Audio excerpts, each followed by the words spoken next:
Hello and welcome to this course in which I'm going to show you how to use traffic exchanges the right way to drive traffic to your sites.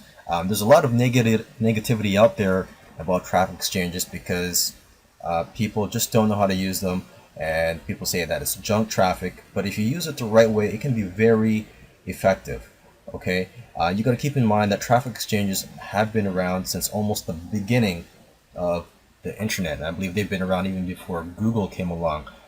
So a lot of traffic strategies or fads have come and gone, but traffic exchanges have been around since almost the beginning, and they are still being used to this day to drive traffic. And should I mention that it's also free? So it's free traffic. Keep that in mind if you're new to internet marketing.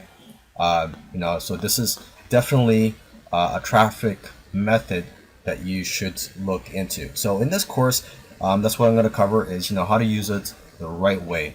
Okay, so with that said, I'll see you in the next video.